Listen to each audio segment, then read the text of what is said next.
रावण की मृत्यु के बाद पत्नी मंदोदरी ने क्यों किया देवर विभीषण से शादी का फैसला, आइए जानते हैं।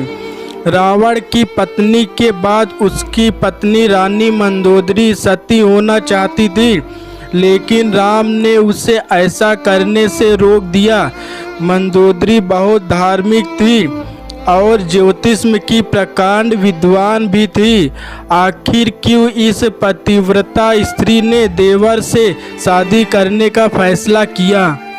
मंदोदरी ने सीता हरण के बाद रावण से कहा था कि वह गलती कर रहा है। रावण की मृत्यु के बाद वह सती भी होना चाहती थी। बाद में उसे क्यों महसूस हुआ कि देवर विभीषण से विवाह कर लेना चाहिए?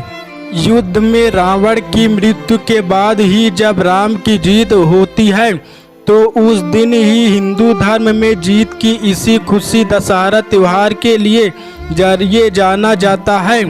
रावण के परिवार में दो लोग सीता के अपहरण और युद्ध के खिलाफ थे। वो थे भाई विभीषण और पत्नी मंदोदरी।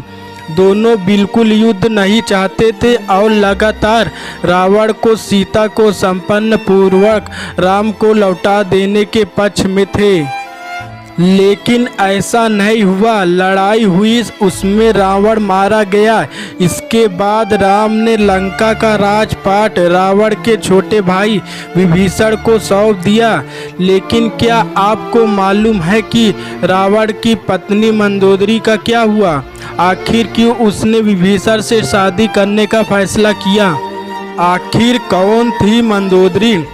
पुराणों की एक कथा के मुताबिक मधुरा नाम की एक अप्सरा कैलाश पर्वत पर भगवान शिव की तलाश में पहुंची।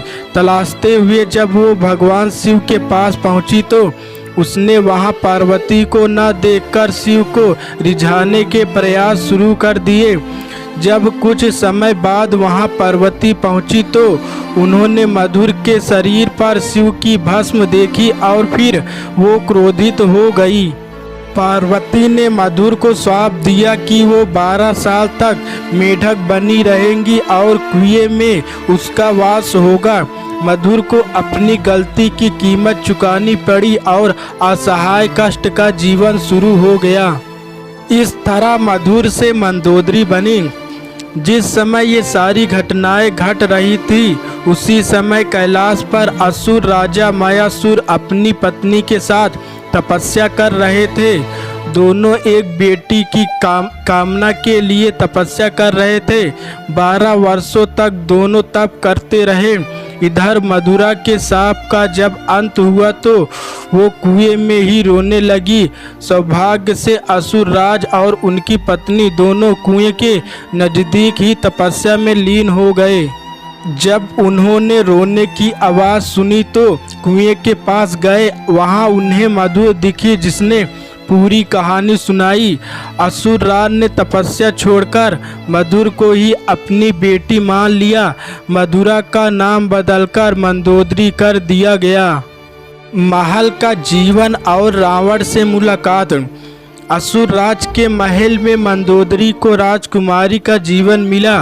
वो अपनी नई जिंदगी में बेहद खुश थी, लेकिन इसी बीच उसकी जिंदगी में रावण की एंट्री हुई।